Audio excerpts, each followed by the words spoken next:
Good afternoon, everybody. It is a great honor for me. It's my huge pleasure to be today with all of you.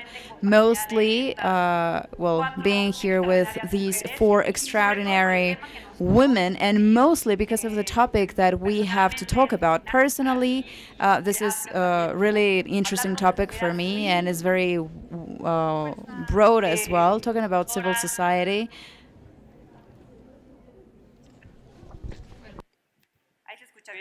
Can you hear me well? Yes? Sorry. Okay, probably we're Sí. going to change and we're going to use this one. Okay. So, civil society's role when it comes the time to potentialize or push changes and protect human rights, to have an economic development, etc. And so these four women are examples, and they personify this commitment. It's a direct commitment and a direct activism with social causes from organizations of civil society and their different platforms. And well, it is a pleasure for me again to introduce them to you. Lydia Cacho, she doesn't need an introduction. She is journalist, writer, human rights activist, advocate. Alba Medina, she's an investor. She is a founder of Dalia Power. She is a CEO also, and in the private sector. Larissa Crawford, next to me, to my left. She is a consultant of anti-racist practices. She is indigenous rights protector, Larissa Crawford. And finally, Bettina Bulgheroni, she is founder of Educando Foundation. Please give them a round of applause to each one of them. And once again, thank you and welcome. And well, as the introduction was mentioning, the main topic, or what we're going to be discussing right now, is uniting voices in order to improve this world. And that question, which is also a very broad question, makes me think a little in my case, of what voices are we actually talking about? Who decides what voices should be incorporated whenever we are managing or taking action or having projects? And I would like first to start with Lydia Cacho.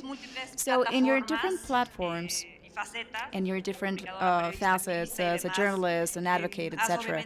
You have obviously carried out many strategic actions through the civil society and also different narratives in order to give a message and to fight for a specific thing. So two of your projects, well, one is a book that is called They Talk, and there is another one which is We're Courageous. So can you please tell us a little bit about what is the importance of the narrative, of trying different narratives whenever we are trying to deal with problems such as violence, gender violence in childhood, and obviously how that has worked for you. Thank you, Paulina. Thank you to the Women's Forum and to the Cloister, of course, which is a great university that always welcomes us.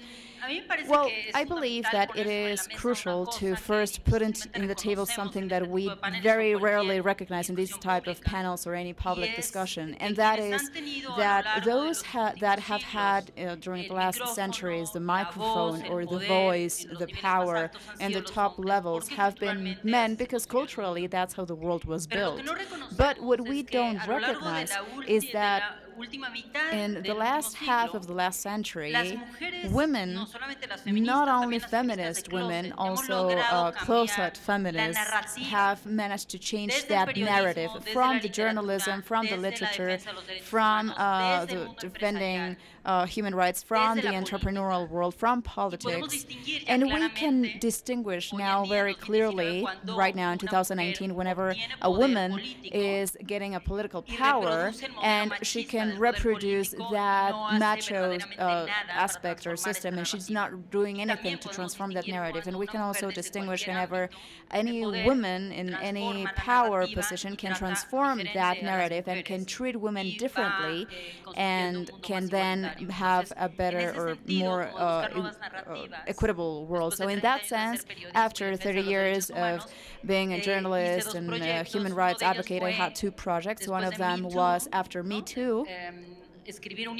wrote a book that is called They Talk, and so I was basically interviewing men of how they built up their masculinity and what macho thinking did in their childhood, and it has been amazing because the best way to talk about this is how the emotional, intellectual, sentimental, and political life is built from both men and women, and how we are submerged in that. And we have had important conversations that can then go to internal policies, for example, for companies or any other policies. The second project was We Are Cold, and that is an exploration. We Are Brave, that's how it's called. And so we talk about interviews with 5 boys and 5 girls, and we try to talk about peace journalism. So those are sort of like the proposals that we have had, and that they have really worked very well. We have 1 million people following that platform, so that means that people are actually hungry for hoping visions, and that also are very realistic and that have a lot of knowledge deep down, so that we can understand how to deal with these issues. I would like now to ask you, Larissa. You have a lot of experience also doing extensive research and work for anti-racism practices and fighting for the protection of indigenous rights, indigenous communities, and also lobbying in a lot of forums, panels like this one internationally. What's been your experience and the most successful steps and actions you've taken when being in the midst of negotiations? That would be my first and the follow-up question to that same note.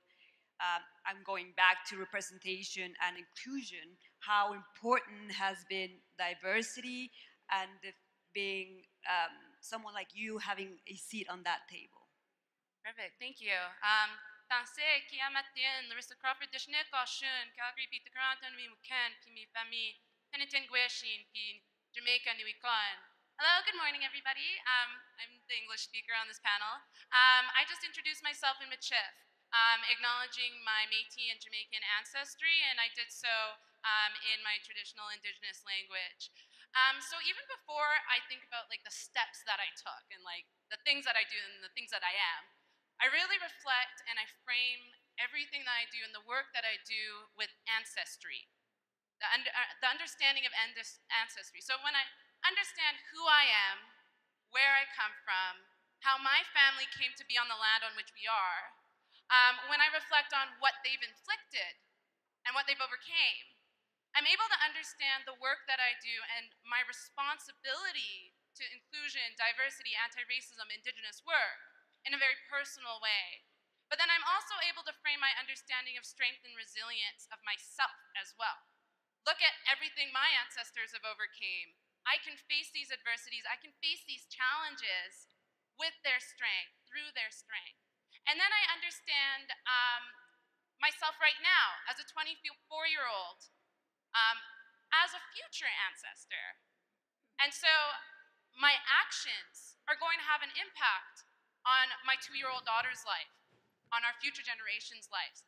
And in using that understanding and navigating my work, those are the 2 core pillars that I really understand what I do. So I am an anti-racist and indigenous researcher, and so I work a lot within those spaces, but then I bring them outside of the spaces, mostly in the energy sector. So I apply these theories and these knowledge to the energy sector. And I've had the opportunity to be quite involved with the G7. Last year, Canada had the G7 presidency, and so we had it in Canada.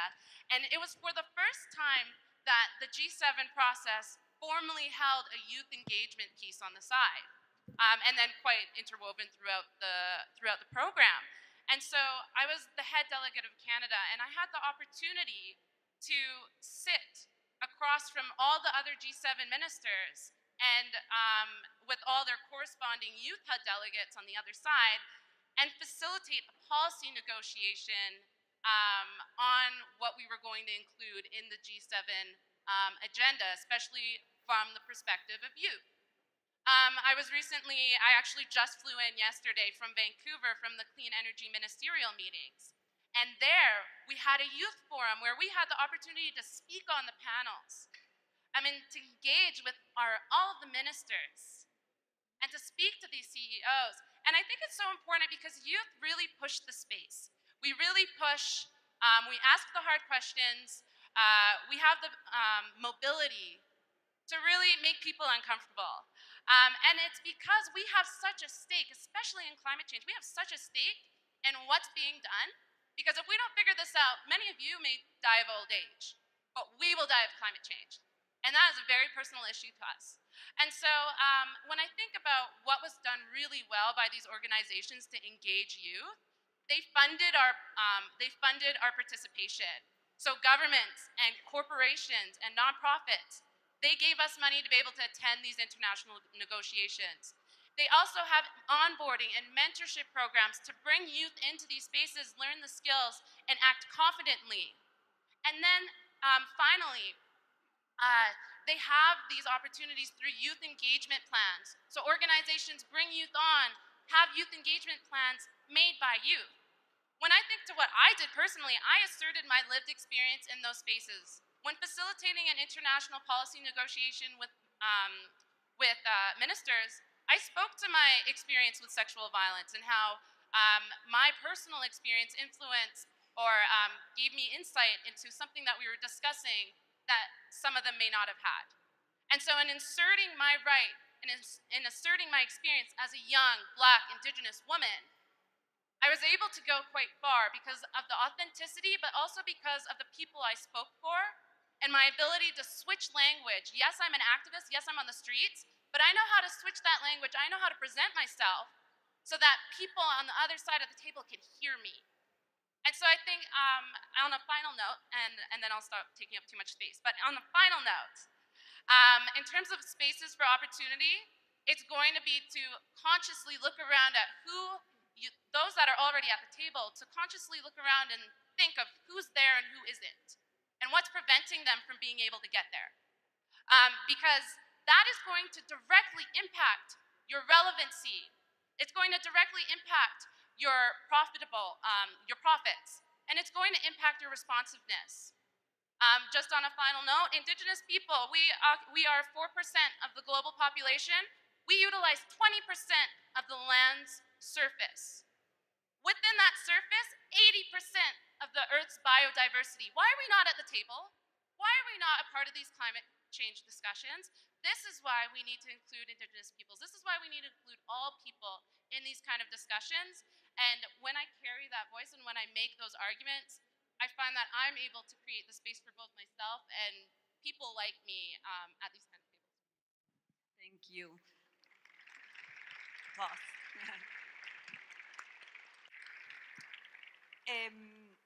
Larissa toca. I think that Larissa is talking about very true and very important matters about how society is handling things and how we can have projects with feminine leadership that, in my opinion, one of the differences of other types of leadership is that it can be accepted and included with a personal experience as well as mistakes and, well, the good things that we have done. And they can commit, and then you can put the heart in there. And a lot of reasons and a lot of baggage, maybe even that we bring to a cause. So, Bettina, I would like you to tell us about your experience. You have managed to educate or offer training or education to more than 100,000 young people and adults in Argentina, in also many indigenous communities. And in that sense, well, also hearing about Larissa, what has been your experience when incorporating voices in a true way, and they can take into account the needs of these communities, as well as your foundation as foreign agents to these communities, how that relationship has worked, and how have you managed to have that access, obviously what the challenges have been. Well, thank you, Paulina. Good morning. Thank you to the organization for the invitation, and Alba. That is because of her that I'm here. The foundation, well, I am from Argentina, Educando Foundation. We just turned 20 years working in that deep Argentina. It is destined to, or focused on all of those that are poor or are under the poverty line. And we believe we have that need, we feel that need of giving them education, because giving them education in a way is giving them a tool so that they can then raise their voices. Generally, poverty takes you to be silent, or makes you to become silent. Whenever you're under that poverty line, it seems like you cannot go and say what is happening and how you feel. And we thought in 1999 or 2000, it was a tough year in my country, economically speaking, so we thought that one of the ways that we could help was with education. And so having that theory that education is something that somebody gives you and then you get in your head and nobody can take it from you, and it's something that you get with your effort, and that's the knowledge that you get and it stays there. So when we started, we planned everything in Buenos Aires, as many times we have a foundation, for example, or you come up with this idea, and it turns out that whenever we went to the places where we wanted to educate, the reality was totally different. When I tried to go to the indigenous communities, I was told, no, if you want to come here and if you want to come to educate here, first you have to go through a certain process. And I was like, wow, what does that mean? So, well, you have to have an appointment with a chief, pretty much, and you have to go see him. He usually has appointments, so you have a little chair in the middle, and you just have to be there and stay silent. 2004. This was in 2004. I thought, okay, is that everything that I have to do? Okay, that's it. I thought, okay, I will go. And with that, I'm going to be allowed to go and educate the women in the community. They didn't know how to write or how to read. And they said yes. So I went there. It was 11 a.m. I had an appointment. I sat in the chair. The rest of the everybody else around me, I was in the middle. And the only thing that I knew was that I couldn't say anything. So during 15 minutes, I was there. They was just staring at me. After those 15 minutes, the chief told me, okay, good. Okay, you look like you're a good person. I'm going to let you in. And I was like, okay, that's cool. So then I called my husband to tell him, and that it was just quite success that I was allowed to go and educate the community. My husband said, that's an admirable person. I mean, you were silent for 15 minutes? That's how he kept you? And I'm like, yes. And apart from that, I got in. And so since 2004, we have been in the indigenous community, educating women, youngsters, men too. Many of them, well, we found out that they didn't know how to read or write.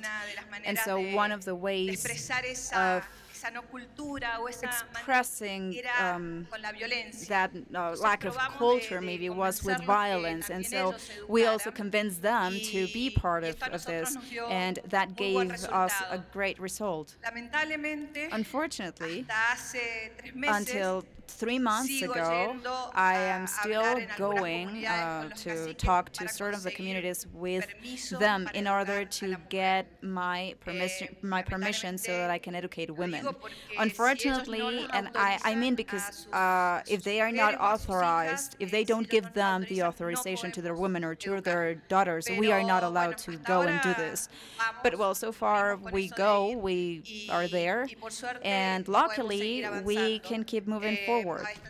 Sometimes we try to reach the communities or the places where, well, we are in 23 provinces in Argentina. We have more than 7,000 workshops. So we didn't just design from Buenos Aires, but instead we're trying to reach that place and know what they need. Because sometimes we are there and we say, okay, so we're going to teach them computing. And we get there and people don't even know how to read or write. So we need to start by teaching them how to read and write, and then we start educating them. And children are so important. In Argentina, there are a lot of foundations working or focusing on children.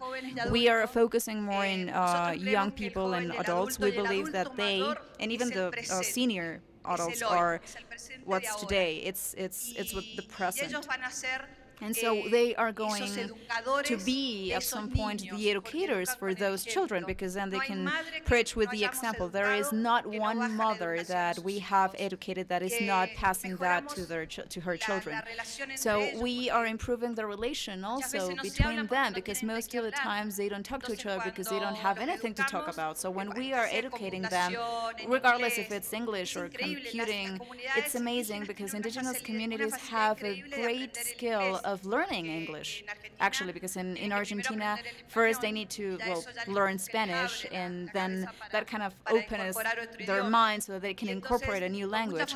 And so very easily they manage to learn English. Many of them today we have actually followed, and now they are guides, touristic guides, and in Jujuy, for example, the northern area, it is very touristy area. So they are pretty much the ones that teach them and shows them around. Who better than them? They know that place. And the same happens, we have many examples. Grandmothers, I have a student of 83 years old, and my director came and said, Bettina, there is a student of 83 years old. And I'm like, yes, so what is the problem? Well, do you think 83 years old? And I said, yes. Okay, so what does she want to know? She wants to know how to write. She wants to know, well, she wants to know computing, but she doesn't know how to read and write. So we thought, okay, let's teach her. And many times later, afterwards, we learned that she wanted to learn computing because many years ago she was under the poverty line, and her son went to the U.S. and she never knew from him. And so she knew that through the computer she could find him. Well, she did.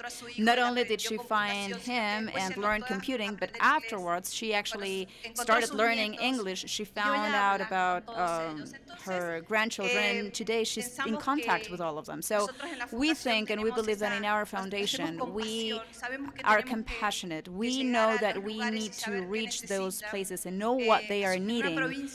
In Catamarca, for example, there's another province, and I had some great workshops, and it turns out that they wanted to study dog like hairstyle. I had never thought about that at all. So of course I had to go and get a vet, and today that is one of the places that actually have the more possibilities of actually getting a job. So I always say that whenever you want to do things, it is very important to actually go there, to go to the place, to know what they need. The reality is that we believe, and what we believe is not always the reality of what people are actually waiting. For them, they need something else, and then we need to adapt to that change, and to do that always with passion and be there, sitting in the capital of a country designing is not useful. So I believe that this is generating a lot of solidarity as well. We have young people and adults that through education, they have incredibly changed their household, because from educated parents, then you can get educated children, educated grandchildren. In our foundation, among these 116,000 students, we're already having a third generation. Okay, thank you.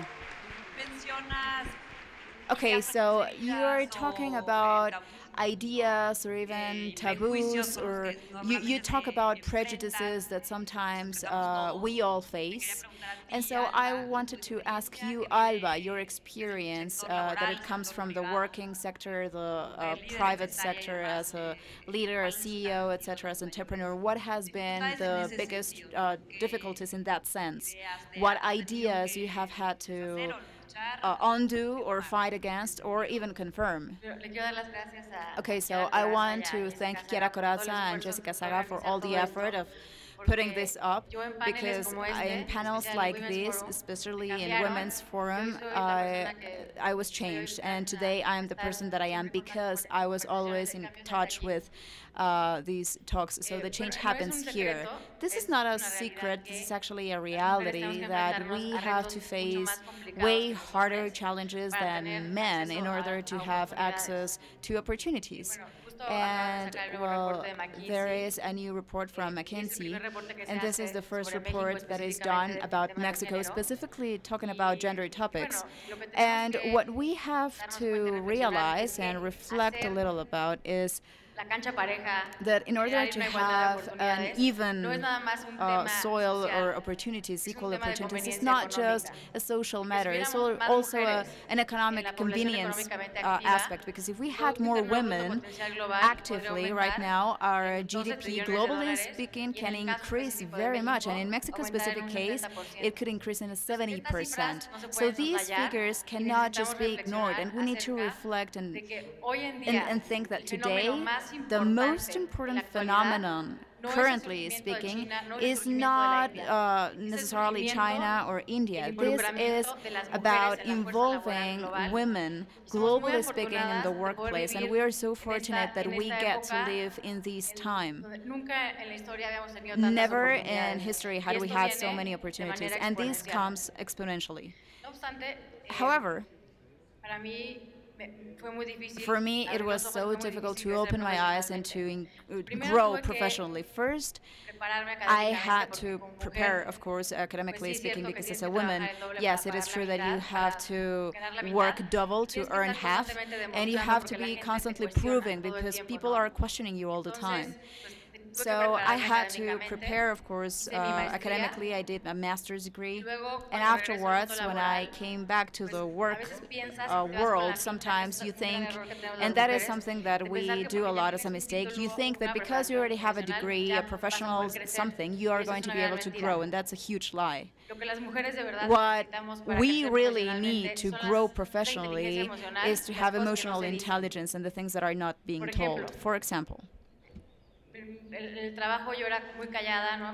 in my work, I was like very silent, and it's not like you look prettier whenever you are silent. That is not true. You need to express yourselves, and that's what I did. And in the first panel that I was invited to, in the first boards, many of the times I had to be the only one, the only woman seated. I was like in the corner at the back. I didn't talk, I didn't say anything, and the few times that I wanted to, men would interrupt me, and I allowed them to. So nobody told me that in order to grow professionally, I had to basically have a strong voice, be heard, and give myself that position, and basically sit down in the center of the table. And we don't dare to do that many times. Whenever I went to a panel, men were the very first ones to make questions, and women are always trying not to do that. So that's when I realized that the things that actually needed to learn to grow was not necessarily at school.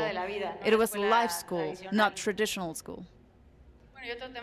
And well, something else that is basic, and I believe that probably is the most important, is the mentoring topic. Because as women, we usually relate with women that are on the same professional level than we are, while usually men tend to have vertical relationships, and so they are always relating to people that are upper in the hierarchy. So that networking topic that we sometimes see as not important, it matters a lot, because that is what is going to give you more opportunities. For example, we have Genia Ruiz Barrazo. She is the leader of the feminist movement in Mexico. Please give her a round of applause.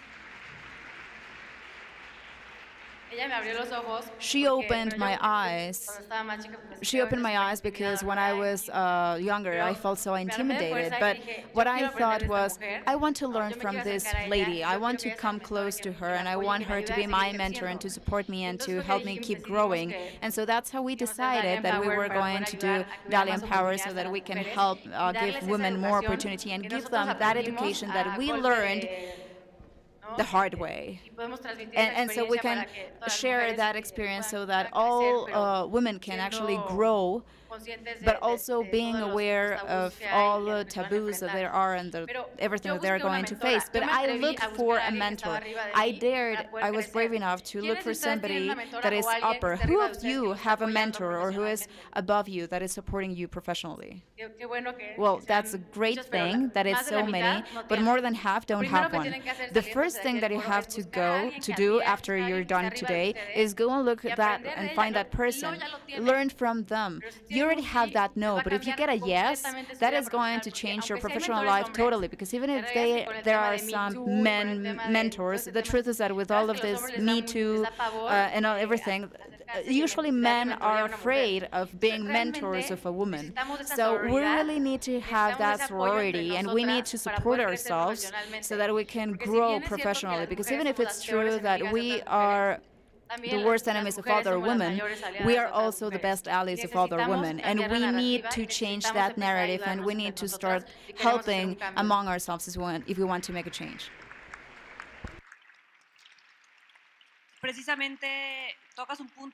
You're touching one point that is very important, mentoring and networking as strategic alliances. So I wanted to ask you to share your experience with us from social activism, but in very specific aspects, for example, with victims of trafficking and childhood, etc. So I believe that it is very useful to know very concrete or specific examples of what worked for you or what didn't. Mostly looking for justice, yes, for yourself, but also for other victims in a context of total corruption, impunity, and how you manage to potentialize them to make it grow and to also be part in other organizations, etc. Thank you. Yes, well, a little englobing everything that was previously mentioned by everyone here. I think that I'm the older one here. I am 56, 30 years as a journalist and human rights advocate. My mom was French feminist. She studied with Simone de Beauvoir. She told us since we were little that we had rights and that as much as we could get power, any type of power, we needed to share that. I grew up that way, but whenever I went out in the streets in Mexico, everything said the contrary to what I was taught in my household. My mom, my father, my brothers and sisters, it was an equality environment, but outside was totally the contrary.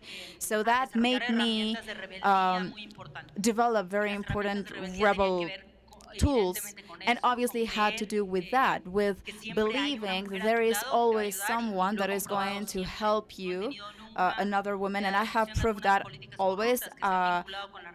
Of course, there have been some exceptions that have been people in politics that are corrupt, but generally speaking, I have always found women at all levels that have helped me to be stronger, younger women, older women, etc.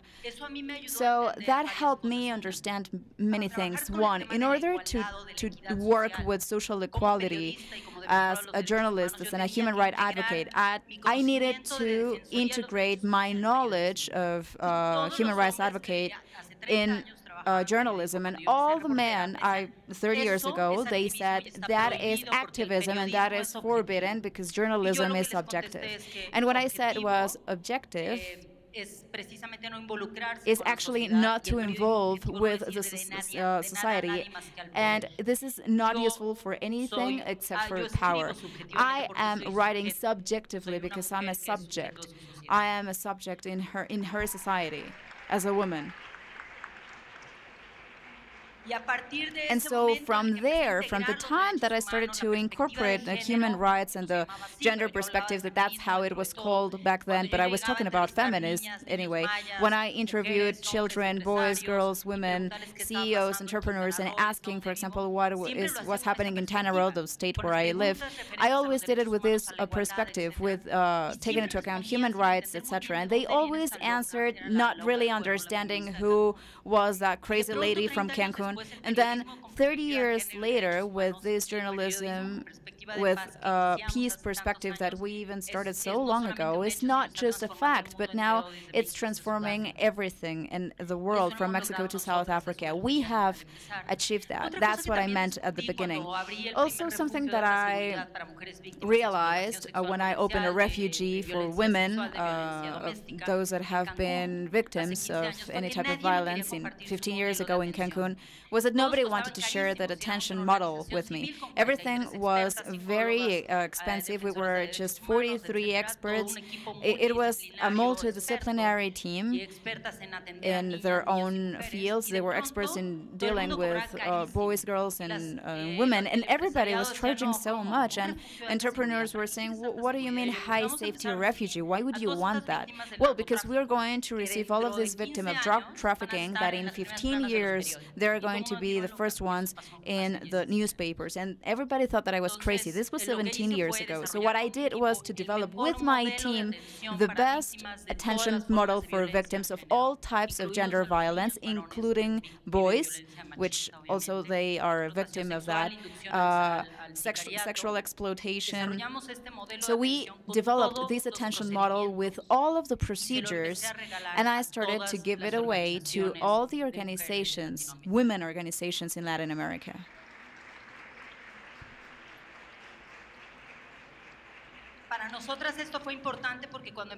For us, this was very important because when we started in Mexico, we were only 4 refugees, and now in all Central America and Mexico, despite the economic crisis that apparently now it's going through to the refugee network, and yes, we have to still be complaining about this because taking away resources for victims is totally unacceptable. But what we managed to do was to create networks of women of all levels in Central America, South America, the Caribbean, and Mexico.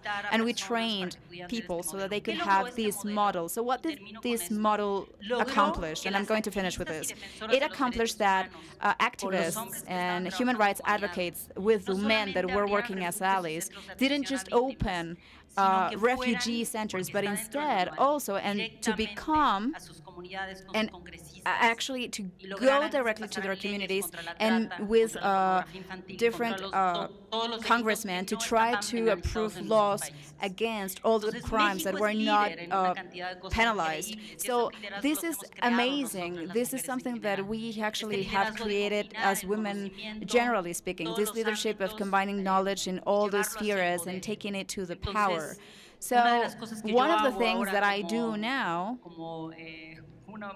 as an adult woman is to work a lot with young people, boys, girls, and always how to teach them how to respect and to potentialize their power, not just for themselves, to be the voices, but also to give that power to somebody else eventually.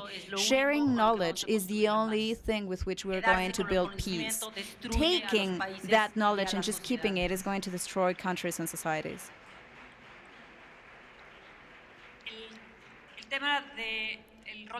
Okay, so the media topic, for example, the media role, I'm very interested about that as well in your experience and all. And we have that present. For example, the importance of coverage, media coverage when we talk about social matters. Also, the perspective, gender perspective in the media, how, if it is important, how that is relevant, how that has an influence. So in that case,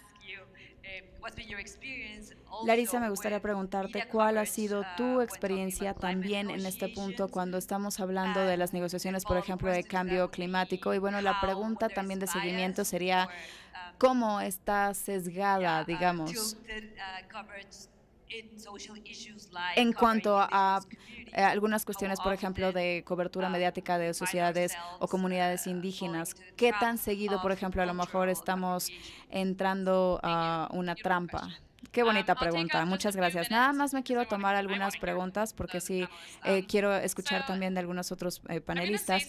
Voy a decir algo que puede ser que a lo mejor sea un poco extraño o extranjero este concepto, pero los medios tienen un gran rol en cuanto a crear raza. No nada más es una cuestión de mujeres, sino también mujeres negras, mujeres indígenas, mujeres discapacitadas tal vez. Entonces, cuando yo estoy pensando, por ejemplo, en Canadá, hubo un reporte en 2002 de Kristen Maslin y ella estaba haciendo una cobertura de personas indígenas y ella se dio cuenta de que la gente indígena se les normalmente da la imagen de problemática, no nada más hacia sí mismos, sino a otros. También se les ve como si fueran delincuentes, como si fuera que se están quejando todo el tiempo. Entonces, eso definitivamente, bueno, lo que su estudio estaba encontrando es que eso obviamente forma la perspectiva que tiene la gente, la sociedad de los pueblos indígenas. ¿Eso qué quiere decir? Bueno, a lo que se refiere es a que totalmente se correlaciona directamente con el hecho de que nosotros seamos vistos como algo que se puede explotar. Todo, los cuerpos, las culturas, etcétera. Entonces, cuando estamos pensando en explotación, por ejemplo, de nuestros cuerpos, estamos pensando, por ejemplo, en los homicidios en las mujeres indígenas. Esto es algo que está pasando en todo el continente, en realidad, no nada más en algunos países. Cuando estamos pensando en las explotaciones de nuestros terrenos, por ejemplo, de las tierras, las mineras, compañías que vienen y nada más están viendo esa parte de dejar fuera a los pueblos indígenas en planeación, etcétera. Estamos perdiendo también acceso a espacios tradicionales. Ahora, cuando pensamos explotación de la cultura, cuando la gente nos ve como si fuéramos menos, como si fuéramos menos que humanos, como si fuéramos justo algo que pudiéramos a lo mejor explotar en general. Y regreso, en realidad eso tiene todo que ver con el colonialismo, eso es un punto totalmente aparte, pero cuando a nosotros nos ven como explotación, están viendo como si nosotros tuviéramos una cultura, como si fuera nada más una costumbre, como si fueran, por ejemplo, las medicinas a las que no pueden entender sin necesariamente entender la raíz de esas medicinas, sin entender verdaderamente que su consumo de estas medicinas, de hecho, están poniendo en juego nuestras medicinas, por ejemplo. Entonces sí está representando un peligro para nosotros. Entonces cuando estamos empezando a pensar en este tipo de cosas y el papel que los medios tienen, pensamos, bueno, entonces, ¿cuál es la responsabilidad de las medias? Tenemos todas estas fotos, estas cámaras, estos reporteros, pero su responsabilidad entonces es estar conscientes de cómo están pintando no nada más a las mujeres, sino también a las mujeres indígenas, a las mujeres negras, a las mujeres trans. Tienen que tener conciencia de esto porque tiene un impacto muy real en nuestras vidas, en nuestro acceso al agua, en nuestro acceso a justicia, en nuestro acceso a la salud. Y esta es una responsabilidad para que ustedes estén trayendo a estas personas a sus organizaciones, a poner a estas personas en sus paneles. Porque necesitamos tener una voz, tenemos un derecho de tener una voz. Entonces los medios tienen un papel y una responsabilidad de ver cómo se está cambiando esta mentalidad para que entonces nosotros podamos llegar a esos espacios con autoridad y poder ser vistos como que pertenecemos ahí.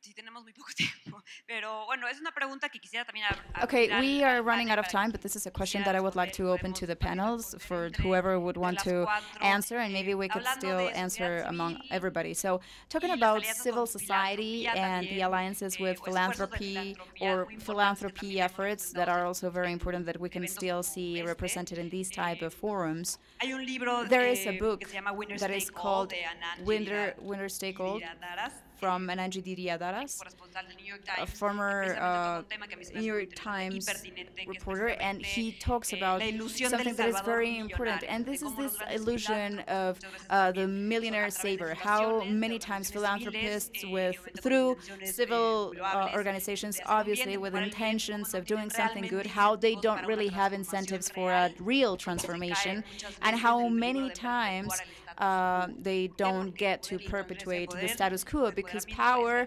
is vertical and it's always from top to bottom. So how to avoid from the platforms wherever you are, from your projects and the causes that you are pushing for, how can you avoid that? How to make sure that this empowerment can be actually for real and not to become something different that is going to fall apart, because at some point many times it can cause inequality, etc. I don't know who would like to answer. Bettina, could you tell us about your opinion? Well, I believe first of all that the education comes from the inside to the outside.